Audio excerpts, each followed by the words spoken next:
Alexandre, Alexandre, grande espectador do Paulo Figueiredo Show, que tá apanhando que nem boi ladrão, né? Foi porrada da imprensa, porrada do governo Trump, porrada do X.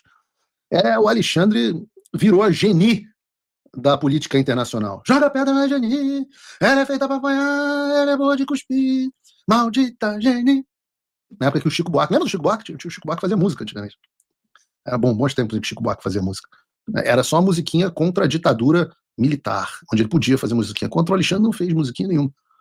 Bom, Chico Buarque à parte, é óbvio que o Alexandre não está apanhando por acaso. Eu sempre disse, vocês aqui, o bom do Paulo Figueiredo Show, vocês da imprensa que não deixam de assistir o programa, o próprio Alexandre, eu digo a vocês o que está acontecendo. E nossa estratégia sempre foi a de criar pontos de pressão a partir de diferentes frontes ou frentes de batalha. E isso está funcionando muito bem. Por exemplo, vejam o fato de os dois maiores jornais dos Estados Unidos estarem falando abertamente, em termos duros, sobre a situação do pseudo-juiz Alexandre de Moraes e o regime no Brasil. Vejam, impensável outrora, mas o próprio The New York Times, o jornal do fetiche intelectual da esquerda, aquele jornal que só de pegar no papel as jornalistas da grande mídia já ficam com os mamilos entumecidos, o The New York Times teve a seguinte manchete: o Brasil manteve um controle rígido sobre as Big Tech. As tarifas do Trump podem mudar isso. E eu vou ler só um trechinho para vocês que diz o seguinte: no Brasil, onde as memórias da ditadura militar ainda persistem, muitos elogiaram o ministro Alexandre de Moraes por enfrentar empresas de tecnologia poderosas, mas outros o acusam de longe demais. Ele prendeu pessoas sem julgamento por ameaças feitas online, bloqueou veículos de imprensa de publicar conteúdo crítico a políticos e ordenou a remoção de contas populares nas redes sociais, recusando-se a explicar como elas ameaçavam a democracia, diz o The New York Times. Essa reportagem, aliás, que foi repostada pelo Jason Miller, já conhecido aqui, pelo menos de vocês no Paulo Figueiredo Show, que repostou isso no X. No post, ele citou esse trecho da reportagem que eu li para vocês, mas ainda tem maluco que acha que a briga dos Estados Unidos com o Brasil é por causa de comércio, mesmo quando o The New York Times está explicando que não. Se você não está satisfeito com o The New York Times, vamos para o jornal predileto da elite financeira global, o The Wall Street Journal, com a matéria da excelente Mary O'Grady, que é uma editora sênior e membro do conselho editorial do The Wall Street Journal, que tem o seguinte título, é uma reportagem duríssima. Ela fala o seguinte: um golpe de Estado da Suprema Corte no Brasil. O ministro Moraes está censurando críticos e prendendo opositores sem qualquer controle político. Eu vou ler aqui para vocês alguns trechos da matéria, porque talvez seja a matéria mais forte, uma das mais fortes até hoje, contra o pseudo-juiz no exterior. Lê o trecho aqui para vocês, abre aspas. A liberdade nas Américas enfrenta um grau de perigo que não se via desde a Guerra Fria. O maior risco não é mais, como era nas décadas de 1970 e 1980, a tomada repentina do poder pelos militares.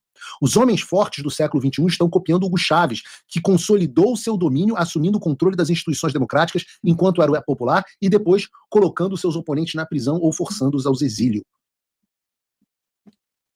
Ainda não é tarde para resgatar o Brasil de um retorno semelhante à ditadura. Desenvolvimentos recentes oferecem esperança de que uma tomada gradual de poder construída ao longo de 6 anos possa ser revertida.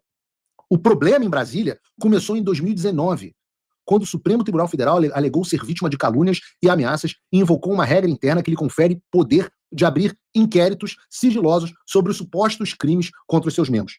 Primeiro, lançou o inquérito das fake news, tornando-se iniciador, investigador e juiz. Isso violou os direitos constitucionais dos brasileiros, que têm direito que seus casos criminais sejam julgados em tribunais locais e estaduais, com acusações apresentadas por promotores destas instâncias.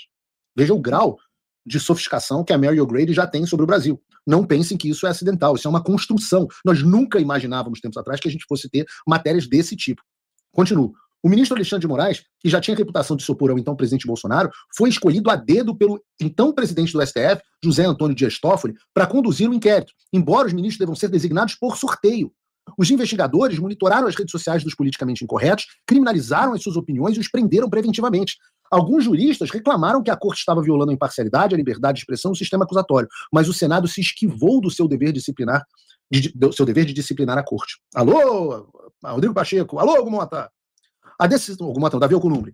A decisão do Supremo, em março de 2021, de anular a condenação por corrupção de 2017 do ex-presidente Luiz Inácio Lula da Silva, já confirmado 2 vezes em instância de apelação, inflamou ainda mais a direita brasileira.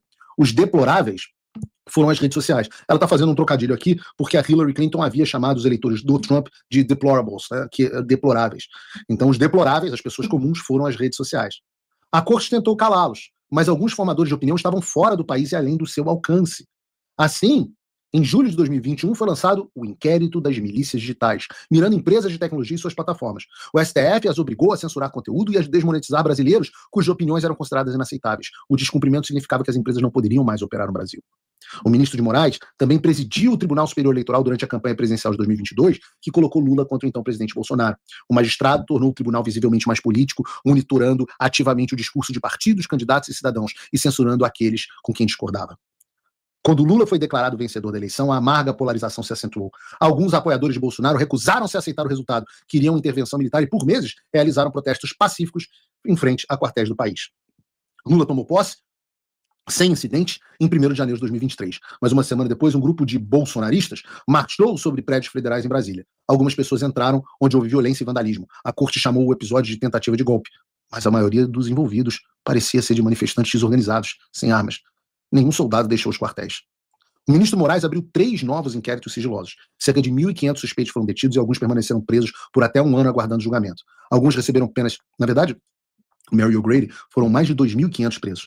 Alguns receberam penas severas por transgressões menores. Em um país onde a violência da esquerda costuma ser recebida com compreensão, as punições pareceram, em muitos casos, excessivamente duras. A corte alegou a existência de uma conspiração e iniciou investigações para identificar os autores intelectuais e instigadores do 8 de janeiro, acusando-os de disseminar desinformação. Bolsonaro e seu círculo próximo ainda enfrentam julgamento por supostamente planejar um golpe. Independentemente do que se pense de Bolsonaro, continua o Wall Street Journal, está claro que a política tomou conta da corte. A direita, no Senado, tenta reunir votos para impeachment de Moraes e restauração da imparcialidade judicial. As elites começaram a reclamar de ministros embriagados pelo poder. Infelizmente, as tarifas de 50% impostas pelo presidente Trump sobre importações brasileiras reforçaram o nacionalismo e o apoio de Lula. E aqui eu discordo completamente da Mary O'Grady.